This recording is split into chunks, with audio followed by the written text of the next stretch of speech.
સાંભળી પાર્વતી સમજાવવા લાગ્યા કે હે ભગવાન, હું તમારી કાયમની ભક્ત છું, તો મારા ઉપર કૃપા કરજો. આટલું કહી પાર્વતીએ માથું નમાવી ભગવાન શિવજીને પ્રણામ કર્યા, બે હાથ જોડી નયનો બંધ કરી તથાસ્તુ એવા શબ્દો એને સંભળાવવા લાગ્યા. અને આજે પાર્વતીના હૃદયની અંદર ઉર્મિના ભાવો ઉછળવા લાગ્યા.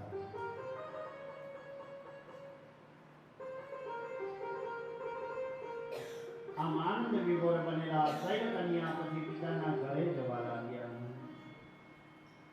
અને આજે આ પાર્વતીજી તપ કરીને આવે છે ત્યારે એના માતા પિતાએ ખૂબ સ્વાગત કર્યું. એ અરસાની અંદર હિમાલય મોટો બધો ઉત્સવ ઉજવ્યો કે મારી દીકરી આજે તપ કરી અને ઘરે આવે. આ ઉત્સવ પૂરો થયો પછી હિમાલય સ્નાન કરવા માટે ગંગા તરફ ગયા. એ સમયની અંદર લીલાઓ કરવા વાળા ભગવાન શંકરે પાછો નટનો વેશ ધારણ કર્યો.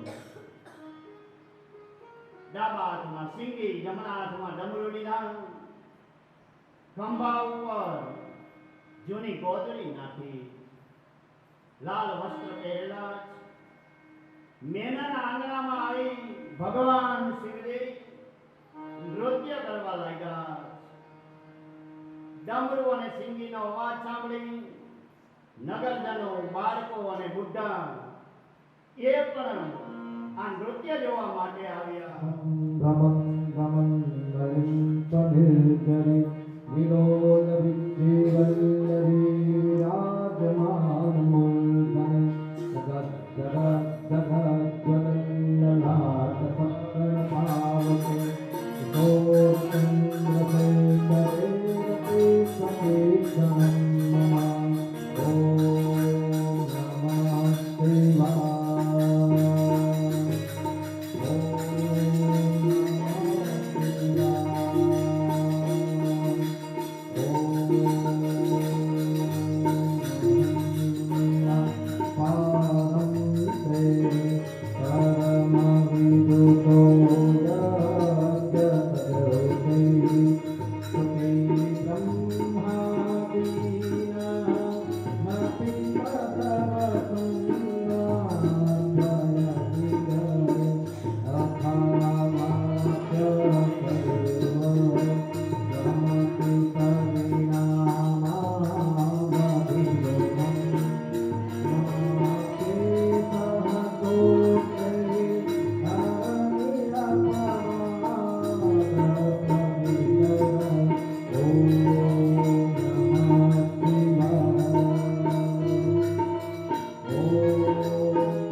વિચારવા લાગ્યા કે ચલો હિમાલય ભક્તિપૂર્વક જાઓ અને ભગવાન શિવજીની વિરુદ્ધ હિમાલયને ધર્માવો. પછી તો ભગવાન શિવજીએ બ્રાહ્મણનો વેશ ધારણ કર્યો, સ્ફટિકની માળા હાથમાં લીધી, તિલક કર્યો, દિવ્ય વસ્ત્ર પહેર્યા અને હિમાલયે સન્માનપૂર્વક એમની પૂજા કરી. ભગવાન શિવજીએ પણ આશીર્વાદ આપ્યા અને કહ્યું છે કે હે પર્વતરાજ, હું વિદ્વાન અને વૈષ્ણવ બ્રાહ્મણ છું અને મેં જાણ્યું છે કે તમે આ સુલક્ષણી ભસ્મ ધારણ કરનારો, એ ભસ્મને ધારણ કરનારો તમે તો જ્ઞાનીઓમાં શ્રેષ્ઠ છો. તમે આ પાર્વતીને એવા અયોગ્ય પાત્ર સાથે શ્રદ્ધાથી પ્રકાશતા ત્યાં આવ્યા. ભગવાન શંકરને હાથ જોડી અને પ્રાર્થના કરવા લાગ્યા કે હે દેવાદિદેવ, આથી વધુ અમારું સદભાગ્ય શું હોઈ શકે. ત્યારે ભગવાન શિવજી કહે છે કે હે ઋષિઓ, આજે મેં તમારું સ્મરણ ખાસ કાર્ય માટે કર્યું. કે તમે જાણો છો કે અતિશય દુષ્ટ તારકાસુર દેવોને પીડા આપે અને બ્રહ્માજીએ એને વિચિત્ર વરદાન આપેલું. એમાં ભગવાન શિવજી કહે કે મને પણ કાર્ય કરવાની ફરજ પડી, માટે તમે હિમાલય તથા મેનાને સમજાવો. તમારે એને વેદમાન્ય વચન કહેવાના. અને મેં આજે એની દીકરીને વરદાન દીધું છે અને વિવાહ સ્વીકારી લીધો. ભગવાન શંકરને વંદન કરી ઋષિ મુનિઓ હિમાલયને ત્યાં ગયા. સપ્ત ઋષિઓને આવેલા જોઈ હિમાલય આનંદ પામ્યો, ઊભા થઈ અને નમસ્કાર કર્યા અને સન્માનપૂર્વક સત્કાર કરી અને પૂજા કરી. ઋષિઓએ કહ્યું કે હે પર્વતરાજ, આ ભગવાન શિવજી એ જગતના પિતા. હિમાલયે કહ્યું કે હું તો શંકરની માંગણી સ્વીકારવા તૈયાર જ છું, પણ હમણાં એક બ્રાહ્મણ આવેલો હતો, એણે અમારા પ્રયત્ને અમારા પ્રત્યેના પ્રેમથી ભગવાન શિવની વિપરીત સ્થિતિની વાત કરી, એટલે અમને સંદેહ થયો. ત્યારે આ ઋષિઓએ અરુંધતીને મેના પાસે મોકલ્યા. એટલે તેમણે ત્યાં જઈ મેનાને કહ્યું કે મારી સાથે સાતે ઋષિઓ તમારા ઘરે આવેલા, માટે તમે આમ વ્યાકુળ થઈને બેસો એ બરાબર ન કહેવાય. પછી તો આ ઋષિઓએ હિમાલય તથા મેનાને કહ્યું કે હે પર્વતોમાં શ્રેષ્ઠ, તું તારી પુત્રી આપી અને શંકરનો સાસરો થા. અમારું શુભ વચન હવે તારે ગ્રહણ કરવાનું. છતાંય પણ હિમાલયનું મન માન્યું નહીં. એને કહ્યું કે તમે તો બ્રહ્માજીના પુત્ર છો, માટે સાચું કહેજો. જો કોઈ પિતા મોહ લોભ કે ભયના કારણે અયોગ્ય વરને કન્યા આપે ને, તો એ નરકનો અધિકારી બની જાય. માટે મારે શંકરને કન્યા આપવાનું યોગ્ય નથી. હવે તમારે કરવું હોય એમ કરો. અને હિમાલયનું આવું વલણ જોઈ વશિષ્ઠ મુનિ કહેવા લાગ્યા કે હે પર્વત, આજે તું મારું વચન સાંભળ. આજે હું તને સત્ય કહું કે વચનના કેટલા પ્રકારો હોય, તો કે વચનના 3 પ્રકાર. જે શત્રુ બુદ્ધિવાળો હોય એ સાંભળતી વખતે કાનને સારું લાગે એવું અસત્ય બોલે, પણ હિતકારી વચન બોલે જ નહીં. બીજું, જે દયાળુ ધર્મશીલ અને મિત્ર હોય એ શરૂઆતમાં અપ્રિય લાગે એવું, પણ પરિણામે એ હિતકારી વચન હોય. અને ત્રીજું, કે જે વચન સાંભળતા જ આપણને અમૃત જેવું લાગે અને સુખકારક સત્ય હિતકારી વચન કહે કે શ્રેષ્ઠ ગણાય. આ દેવોના દેવ શંકરને જાણવા બહુ મુશ્કેલ. એની લીલા તો ઘણી અપાર. અનંત આનંદના સાગરમાં મહાલતાએ દેવને રજોગુણી સમૃદ્ધિની શું જરૂર હોય. પણ આજે દરેક બાપ કે પોતાની દીકરી સંપત્તિથી શોભતા એવા ઘરમાં જાય, આપણે એવું માની. અત્યારે આપણે આ કળિયુગનો મનુષ્ય દીકરી દેવા ટાણે ગુણ જોતો જ નથી. પૈસો જોવે, પૈસો ભારી દીકરી આપી દે, તો એનામાં ગુણ તો જુઓ. આજે દરેક પિતા એવો વિચાર કરે કે પોતાની પુત્રી સંપત્તિથી શોભતા ઘરમાં જાય. એ વાત સાચી, પણ કુબેર જેવો ધનપતિ જેવો ચાકર છે એ શંકરને નિર્ધન કેવી રીતે? એ પરમાત્મા છે, પ્રકૃતિથી પર રહેલા પરમ નિર્ગુણ સ્વરૂપ. આ સૃષ્ટિ સમયે ભગવાન શિવજીની ઉત્પત્તિ થતી શક્તિ અનેક મૂર્તિઓ ભગવાન શિવ ધારણ કરે છે. તો આજે દેવોના દેવ શંકર તમારી દીકરીનું કઠિન તપ જોઈ એના ઉપર પ્રસન્ન થઈ એને વરવાનું વરદાન આપી ગયા. તો આજે તારી પુત્રીની ઈચ્છા જાણી તેમણે ભિક્ષુક સ્વરૂપે તારી પાસે આવી અને માગણી કરી કે ઈશ્વરે આપેલું વરદાન કોઈ દિવસ મિથ્યા થાય જ નહીં. માટે સજ્જનો, આ કથા બ્રહ્માજી કહી રહ્યા છે, નારદજી સાંભળી રહ્યા, અને વળી આ કથા સૂત પાસેથી મુનિઓ સાંભળી રહ્યા. તો આજે દીકરીના માતા પિતાના મનની અવસ્થાનો એક વિચાર કરજો. આજે આપણી દીકરીને પરણાવતા પહેલા એના માતા પિતા કેટલો બધો વિચાર કરે અને કેટલી ચિંતા કરે. સારો સુપાત્ર સુખી જમાઈ મેળવવા માટે આજે પિતાજી કેટલા પ્રયત્નો, કેટલા ઉપાય કરે. એ સંસારી લોકો માટે તો આપણો રોજનો નિત્યનો પ્રશ્ન, પરંતુ એમની ગમે એટલી ચિંતા અને સાવચેતી આપણે ગમે એટલું ઓલું કરીને તો ભાગ્યના બળથી આપણી દીકરીનો જ્યાં વિવાહ નિર્માણ થયેલો હોય ત્યાં એટલા માટે તો વિદ્વાન કહે, લગ્ન સંબંધ વિધાતાના ઘરે જ નક્કી થઈ જાય. અને માતા પિતાના ઘરે તો માત્ર એ આપણી દીકરીનો આપણે ઉત્સવ જ ઉજવીએ. એટલા માટે મુનિ વશિષ્ઠે હિમાલયને કહ્યું છે કે હે પર્વતરાજ, તું અને તારી સ્ત્રી મેના ખોટી રીત છોડી દો. આજથી 7 દિવસ પછી અતિ શુભ મુહૂર્ત આવવાનું. એ સમયે લગ્નનો અધિપતિ ચંદ્ર પોતાના પુત્ર બુધ સાથે લગ્ન ગ્રહમાં રહે. રોહિણી નક્ષત્ર હશે. બધાય દોષથી રહિત માગસર માસના સોમવારે સર્વ ઉત્તમ ગ્રહો ભેગા થઈ જવાના. બૃહસ્પતિનો પણ યોગ રહેલો. એ દિવસે જગતના પિતા શંકરને જગદંબા પાર્વતીનું કન્યાદાન આપી અને તું કૃતાર્થ બની જાય.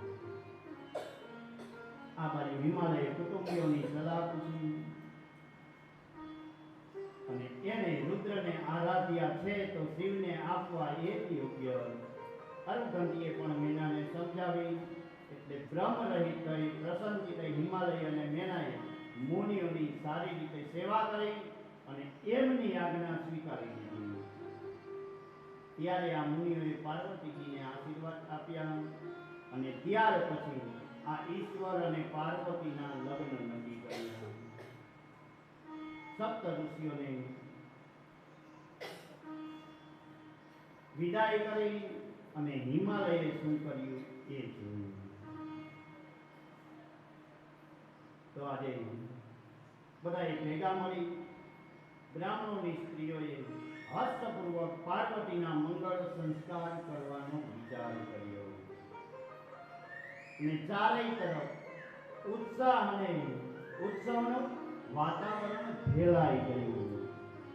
અને આપણે પણ અહીંયા વરરાજાને તોરણે લઈ આવવાની તૈયારી કરજો.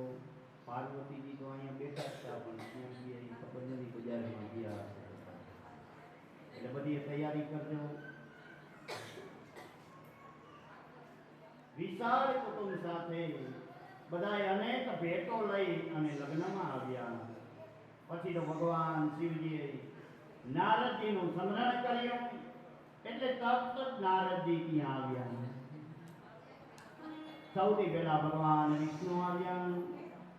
શંકરને વરરાજા તરીકે શણગારવાનું કામ સપ્ત માતૃકાએ ઉપાડી લીધું. પછી દેવગણોએ વિનંતી કરી કે હે મહાદેવ, હવે આપ અમારી સાથે મંગળ વિવાહ કરવા માટે આપ પધારો. આપનો પાર્વતી સાથેનો વિવાહ શાસ્ત્રમાં વર્ણવેલી ઉત્તમ વિધિ પ્રમાણે કરવો એ યોગ્ય. આપ જે વિવાહ વિધિ આચરશો એ વિધિ આજે આ સર્વ લોકની અંદર પ્રસિદ્ધ થઈ જશે. માટે આપણા ગૃહ સત્રની અંદર કરેલા વિધાન અનુસાર આપ કુળ ધર્મ પ્રમાણે મંડપ અને નાદીશ રાજ પણ કરાવજો. ભગવાન શંકર સંમત થયા એટલે બ્રહ્મદેવે પદીએ વિધિ કરાવી. આજે શંકરની જાન લઈ આ બધાએ તેઓએ સર્વ મંડળે પ્રસ્થાન કર્યું. એવા સમયે ચંડી દેવી ઘણા જ પ્રેમથી રુદ્રની બહેન બની મસ્તક ઉપર સુવર્ણ કળશ ધારણ કરી આવી. આ બાજુ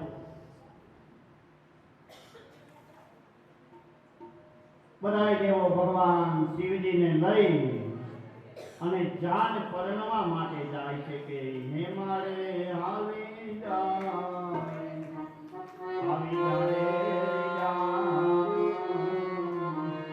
પરણે પાર્વતી નર ભગવાન હાલો હે મારે જાય હાલો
ततो दशपितरो भवन्तो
आशीर्वाद पराय शांति योगदय शांति वनस्पतय शांति स्वेवाह शांति शांति सामा शांति देवी यतो यतः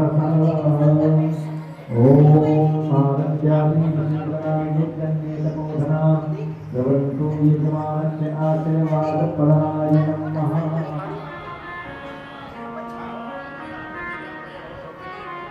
અલ્પા જો તો છે નહીં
हे पहलो पहलो मंगल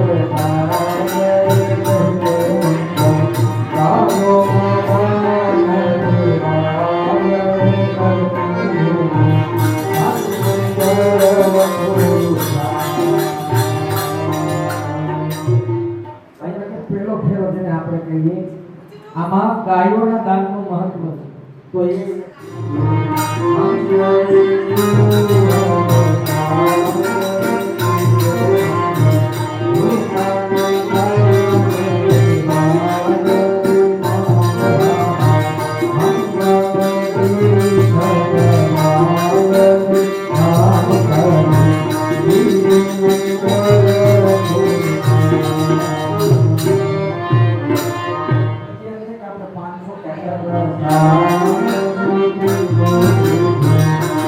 Thank you.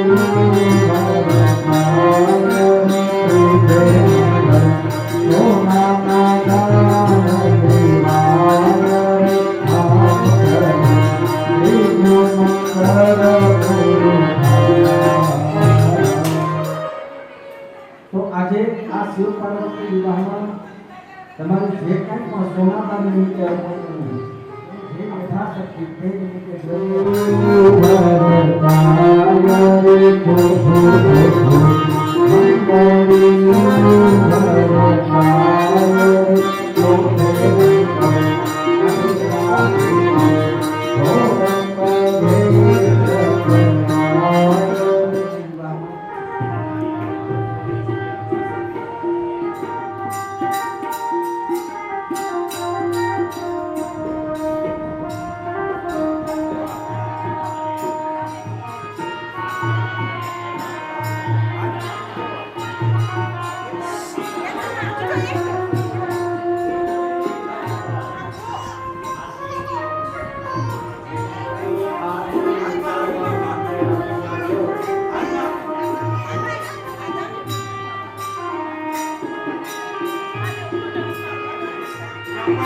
આ શિવ માનતી હરતે ઉતારો તો આરતી હરતે ઉતારો તો આરતી હે તમે ઓરથના પહેલા સોના ફસી મારી આંખો મે દેખાતી છે ગઈ ઓંકાર મંગલ સતી હરતે ઉતારો તો આરતી ઓ ભગવાન પાર્વતી માતા હરતે ઉતારો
Thank you.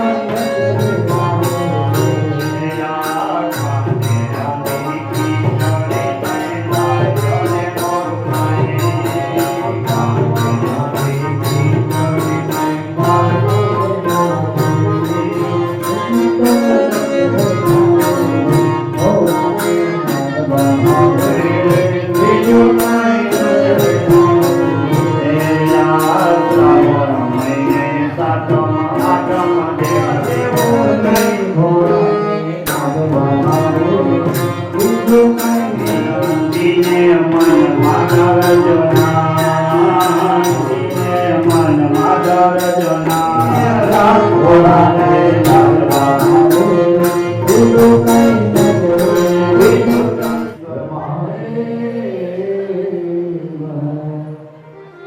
કથા સ્થળની આજુબાજુની ચેતનાઓને વંદન. તો આ શિવ મહાપુરાણ કથાના આયોજક ગોસાવી વાસી અને હાલ લંડનમાં જે ખપે રહે તેવા વિદ્યાબા ગંભીરસિંહજી જેઠવા તથા જેઠવા ફેમિલી અને જેના હસ્તે આ કથા થઈ રહી છે એ અનસુયાબા ગોવિંદસિંહજી જાડેજા. આ બધાય વતી અહીં પધારેલા મહેમાનો અને શ્રોતાજનોનું વ્યાસપીઠ ઉપરથી હાર્દિક સ્વાગત કરું.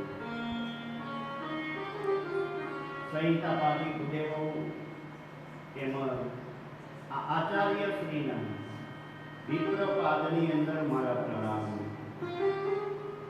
સરસ્વતીના ઉપાસકો એવા સંગીત વૃંદોને પણ મારા પ્રણામ. આ 7 દિવસીય શિવ મહાપુરાણના શુભારંભે આપ સૌને આ વ્યાસપીઠ ઉપરથી મારા જય મહાદેવ તથા આપ સૌના હૃદય કમળમાં બિરાજેલા પરમાત્માને મારા વંદન. આવો કે મેં ગુરુદેવની સ્તુતિ કરી આપણે કથાનો પ્રારંભ કરીએ. રઘુપતિ રાઘવ રાજા રામ અમિત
ભગવાન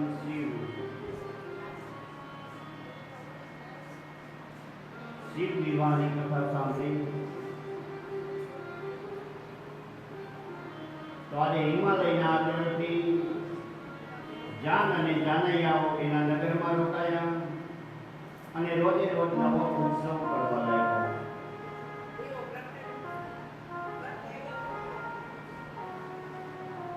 તો આજે જાનને વિદાય આપતી વખતે આ મેનાની ઢળી પડ્યા.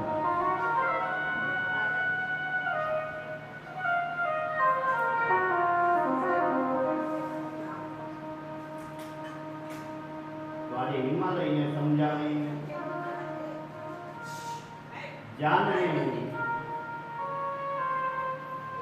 વડાપાનું મુહૂર્ત નક્કી કરવામાં આવ્યું. કૈલાસ તરફ વિદાય થતા પહેલા મુખ્ય દેવોને લઈ ભગવાન શિવ હિમાલયને ત્યાં રજા લેવા ગયા. એમને વિદાય આપતા આપતા આ મેનાજી રડી પડ્યા.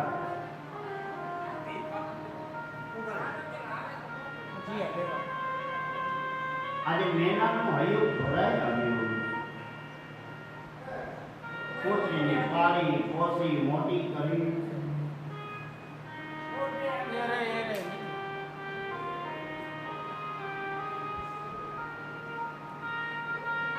અને પતિગૃહે વિદાય કરવાનો કપડો સમય એ માતાના માટે બહુ વસનો હોય.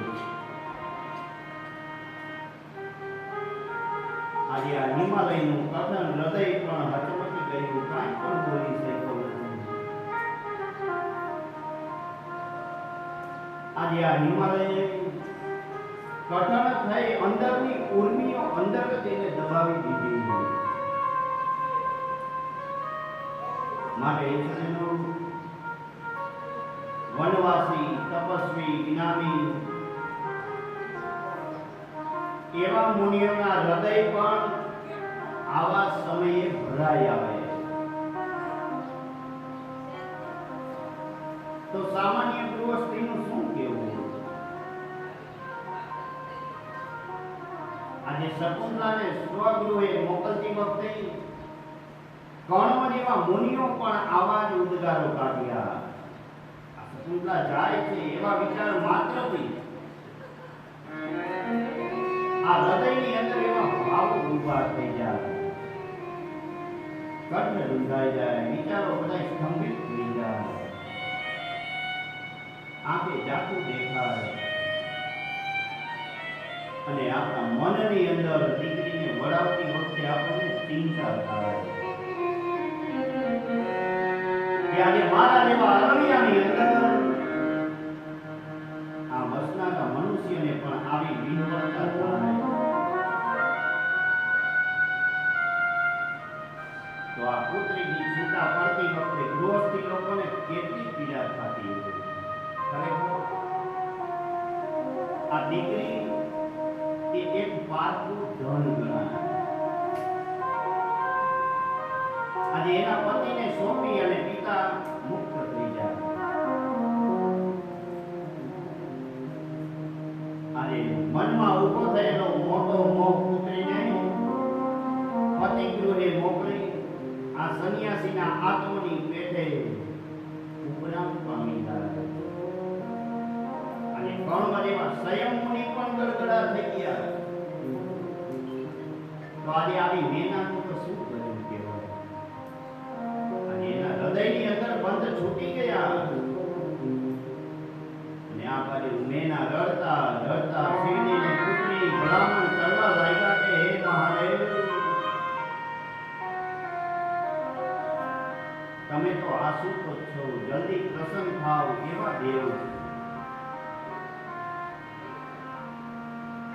આજે મારી દીકરીના હજારો દોષ હોય ને તો મહાદેવ તમે એને ક્ષમા આપી દેજો.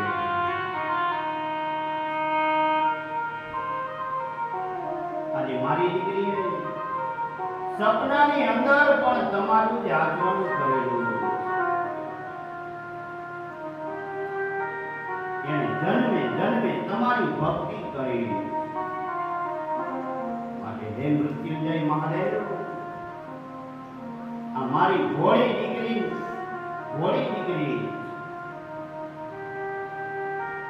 અને આપનું નામ સાંભળતા જ મારી દીકરી આનંદ અનુભવે. અને મહાદેવ, આજે જો તમારી કોઈ નિંદા કરે ને તો મૃત્યુ તુલ્ય દુઃખ એ મારી દીકરી અનુભવે. આજે પુત્રીને વિદાય આપતા પહેલા મેનાએ અનેક જાતના રત્ન જડિત વસ્ત્રો ધારણ કરાવ્યા, આભૂષણથી દીકરીને શણગારી. પછી મેનાની ઈચ્છા અનુસાર એક પ્રૌઢ બ્રાહ્મણ પત્નીએ ત્યાં આવી પાર્વતીજીને પતિવ્રતા પત્નીના ધર્મ ઉપદેશનો આશ્રમ નિવાસી કર્મ મુનિએ પણ પોતાની પાલિત પુત્રી સંકુટલાને સાસરે વળાવતી વખતે આવો જ બોધ આપેલો હતો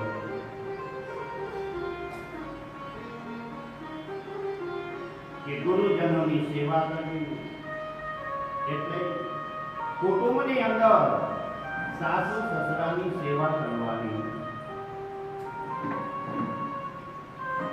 પતિનો વિયોગ થાય તો પણ પતિ ઉપર કોઈની ગુસ્સો ન કરવો, નોકર ચાકરોને પૂરતું ધન આપી સંતુષ્ટ રાખવા, અને જ્યારે આપણા ભાગ્યનો ઉદય થાય ને ત્યારે કોઈ દિવસ ગર્વ ન કરવો. બ્રાહ્મણ પત્નીએ કહ્યું છે કે હે પાર્વતી, આ ધર્મની અંદર વૃદ્ધિ કરનારા મારા વચનો હવે તમે સાંભળો કે પતિવ્રતા સ્ત્રીને ધન્ય એ બધાને પવિત્ર કરવા વાળી પતિ કપાવવાની ગણાને. અને વેદો અને ધર્મશાસ્ત્રની અંદર પતિવ્રતા ધર્મ વર્ણવેલો, એના જેવો બીજો કોઈ ધર્મ સ્ત્રી માટે શ્રેષ્ઠ નથી. અને પતિવ્રતા સ્ત્રીએ આ નિત્ય પતિના હિતનું રોજે રોજ કાર્ય કરવું. પતિની નિંદા કોઈ દિવસ કરાય નહીં અને એની નિંદા સંભળાય પણ નહીં. પોતાની ગુપ્ત વાત કોઈ દિવસ કોઈને કહેવાય નહીં. પતિની આજ્ઞા વિના ક્યાંય કોઈ દિવસ બહાર પણ ન જવાય. આવું આપણા શાસ્ત્રની આજ્ઞા. જે પતિનું દીર્ઘ આયુષ્ય ઈચ્છતી હોય ને એ પત્નીએ હળદર, કંકુ, સિંદૂર, કાજળ, હાથ કાનના ઘરેણા કોઈ દિવસ દૂર કરાય નહીં. પણ અત્યારે તો ફેશન આવી ગઈ, બંગડી પહેરવાનો ટાઈમ જ નથી, ઘડિયાળ એક આપે હોય.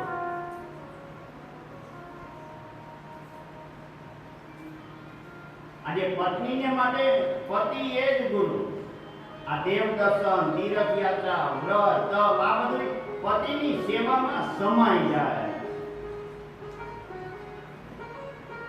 જેમ જીવ વિનાનું શરીર ક્ષણવારમાં અપવિત્ર બને એવી જ રીતે સર્વકાળ અપવિત્ર ગણાય.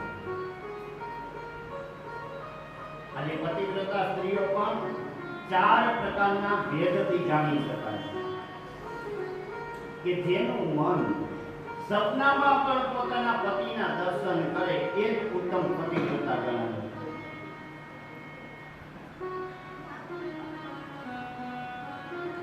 તો આજે હે પાર્વતીજી, તમારે હંમેશા પ્રેમથી પતિની સેવા કરવી. આજે તમે તો સાક્ષાત જગદંબા છો. આ બધું તમને કહેવાનું ન હોય, પણ આજે આ લોકાચાર અનુસાર મેં પતિવ્રતા ધર્મ તમને કઈ સમજાવ્યો. આખું કઈ બ્રાહ્મણ પતિએ શિવ અને પાર્વતીને પ્રણામ કર્યા અને પછી એ પોતાના સ્થાને ગયો. પછી આ દીકરીને વિદાય આપતા દુઃખી થતા માતા પિતા, સ્નેહી સંબંધી બધાને ઋષિ મુનિઓએ સમજાવી, ધીરજ આપી અને શાંત કર્યા. તો આ શિવ વિવાહનું મંગળ ચરિત્ર જે કોઈ શુદ્ધ ચિત્તે સાંભળે સંભળાવશે તે શિવલોક પામી જશે અને આ જ્ઞાન બુદ્ધિ અને જ્ઞાન વધારનારું અને મુક્તિ અપાવવાવાળું અને હવેની શિવ મહાપુરાણમાં કથામાં કુમાર ખંડનું વર્ણન આવશે. તો પહેલા આ કુમાર ખંડનું વર્ણન કરતા પહેલા ભગવાન શિવજીને હું નમસ્કાર વંદન કરું.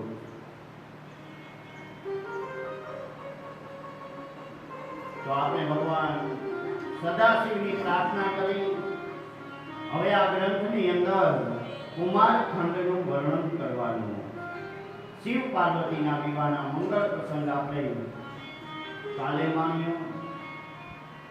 દેવોનું કાર્ય કરવા માટે ભગવાન શિવજી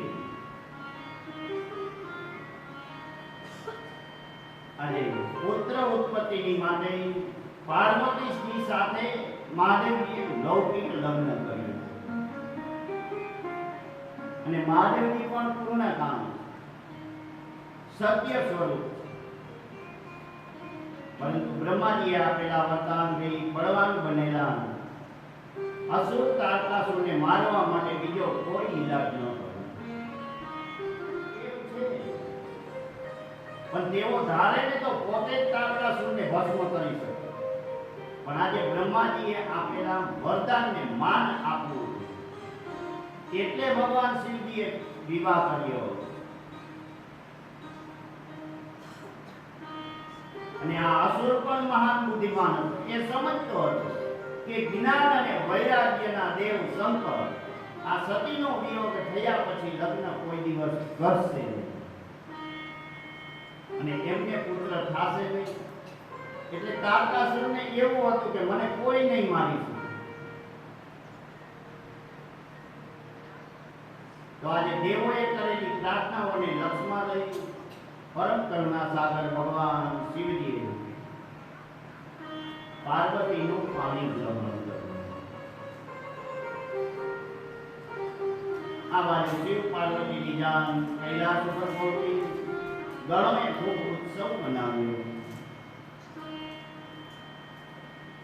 આજે આ દેવતાએ હજારો વર્ષ સુધી આ દિવ્ય દ્વૈતના અદ્વિતીયમાં વીતી ગયા. શાસ્ત્રો અને પુરાણોમાં દેવોને સ્વાર્થી તરીકે વર્ણવવામાં આવ્યા. આજે બધાય દેવો પોતાનું સુખ પહેલા જોવે કે તેઓ તો શિવજીના પુત્રના હાથે તારકાસુર ક્યારે મરાય એની જ રાહ જોવે. આમ વિચારી બધાય દેવો બ્રહ્માજી પાસે ગયા અને બધોય વૃત્તાંત નિવેદન બ્રહ્માજીને દેવોએ કઈ સંભળાવ્યું. બ્રહ્માજી બધાને લઈ અને વિષ્ણુ પાસે ગયા. બ્રહ્માજીએ કહ્યું કે હજારો વર્ષથી આ રતિ ક્રીડા કરી રહેલા શિવ વિરામ પામતા નથી, માટે એનો ઉપાય બતાવો. અને ભગવાન વિષ્ણુએ બધા દેવોને આશ્વાસન આપ્યું કે તમે શિવજીમાં શ્રદ્ધા રાખો, એક દિવસે તમારું કલ્યાણ કરશે અને હરેક કાર્ય એ જ્યારે એનો સમય આવે ને ત્યારે થાય.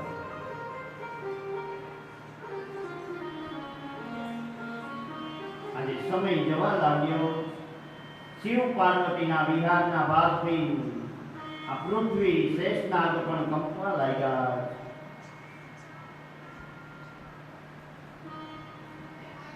એવા સમયે ભગવાન શિવ પાર્વતીજીની સાથે વિહાર કરે. દેવીના ભુવનમાં બિરાજેલા બધાય દેવો દેવીના ભુવન પાસે ગયા. ઊંચા સ્વરે આર્તનાદ કરી ભગવાન શિવને પોકાર કરે કે હે મહાદેવ મહાદેવ, આજે આ તારકાસુરના ત્રાસથી પીડાય, હવે તો અમે તમારા શરણે આવ્યા છીએ, અમારું રક્ષણ કરો. આ દેવોનો દેકારો સાંભળી ભગવાન શિવ પાર્વતીજીને છોડી અને બહાર આવ્યા. દેવોને બ્રહ્મા તથા વિષ્ણુ સાથે આવેલા જોયા. એમને જોઈ બધાય દેવોએ નમસ્કાર પૂર્વક ભગવાન શિવજીની સ્તુતિ કરી. દેવોની સ્તુતિ સાંભળી ભગવાન શિવે વિચાર્યું કે ભાવિની અંદર જે નિર્માણ થયેલું હોય ને એ જ થાય. આજે આ પાર્વતીની સાથે વિહાર કરવા છતાં જેને પોતાનું તેજ પડતું રોક્યું એવા મહાન યોગીશ્વર ભગવાન શિવજીએ દુઃખ અનુભવતા છતાંય દેવોએ આ ઊભા કરેલા વિઘ્નને મનમાં લીધું નથી. આ બાજુ શિવજીને આવતા વાર લાગી એટલે દેવી પાર્વતીજી બહાર આવ્યા. બધોય વૃત્તાંત એમને જાણવામાં આવી ગયું એટલે અતિશય ક્રોધ પામેલા શિવાદેવી દેવોને શ્રાપ આપ્યો કે તમે બધાએ મળી અમારામાં વિઘ્ન ઊભું કર્યું, જેના પરિણામે આજે હું પુત્ર વિનો નહીં. એટલા માટે તમને શ્રાપ આપું છું કે આજથી માંડી તમારી સ્ત્રીઓ બંધિયા રહે છે. પછી તો અગ્નિ તરફ મુખ રાખી અને શ્રાપ આપ્યો કે હે મહાદુષ્ટ અગ્નિ, આજે તે પણ કપટ કહ્યું કે ભગવાન શિવજીનું તેજ તું કરી ગયો, એ પણ તે યોગ્ય કર્યું નથી. આજથી હે અગ્નિ તું સર્વભક્ષી બની. પવિત્ર અને અપવિત્ર બધી વસ્તુઓ તારે ખાવી પડશે અને દેવો તારી દ્વારા એ બધું ખાશે. પછી તો પાર્વતીજીએ શિવનો હાથ ગ્રહણ કર્યો અને પછી પાર્વતીજી ભગવાન શિવજીને એના ભુવનની અંદર લઈ ગયા. ભગવાન શિવજીએ એમને આશ્વાસન આપી ક્રોધ શાંત કરાવ્યો અને તેમને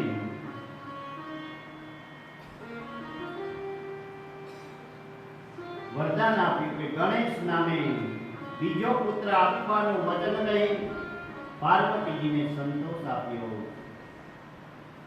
ત્યારે બન્યું એવું કે અગ્નિ દ્વારા દેવો બધોય ખાય છે. દેવોને અપાતી આહુતિઓ તે આપણે યજ્ઞ કરી ત્યારે હવનમાં જપાય અને દેવી સિવાય શ્રાપ આપેલો હતો. આ બધુંય ભેગું થતા અગ્નિએ ગ્રહણ કરેલું ભગવાન શિવજીનું તેજ આ દેવોના શરીરમાં ગયું એટલે બધાય ભયયુક્ત બની ગયા. દુઃખી થતા થતા દેવો બધાય વિષ્ણુ અને બ્રહ્માજીને આગળ કરી ફરીથી પાછા બધાય ભગવાન શિવજીના શરણે ગયા.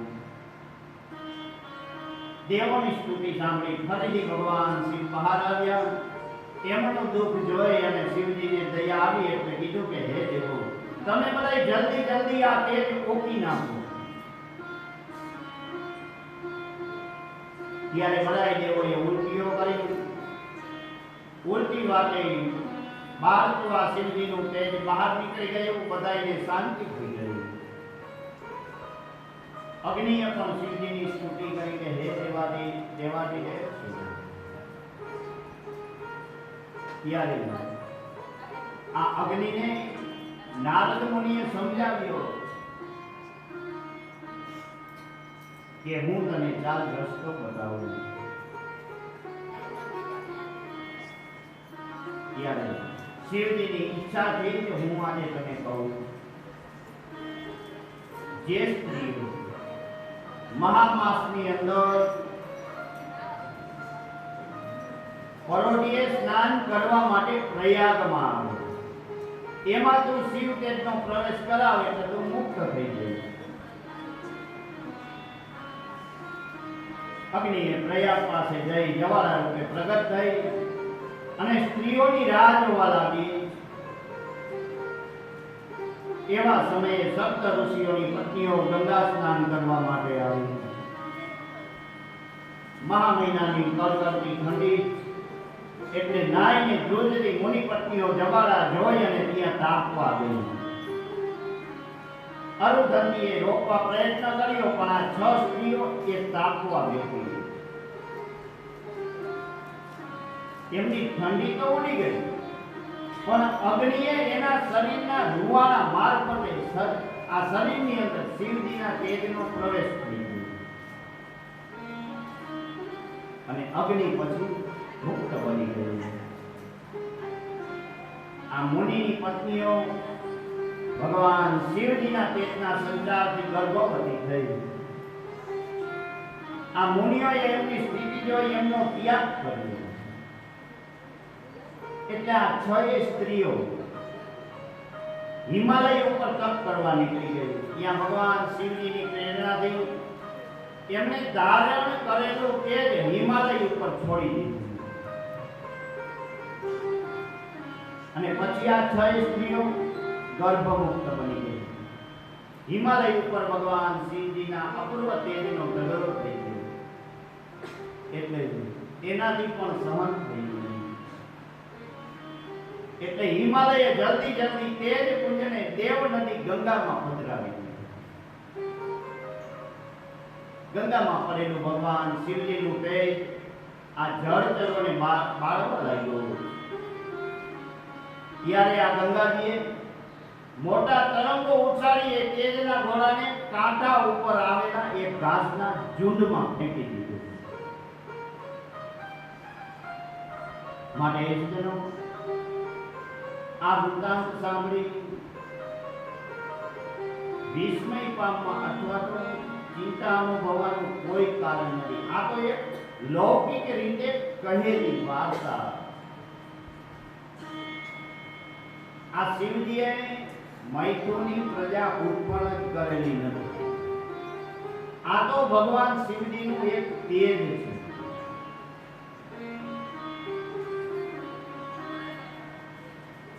તો જ્યાં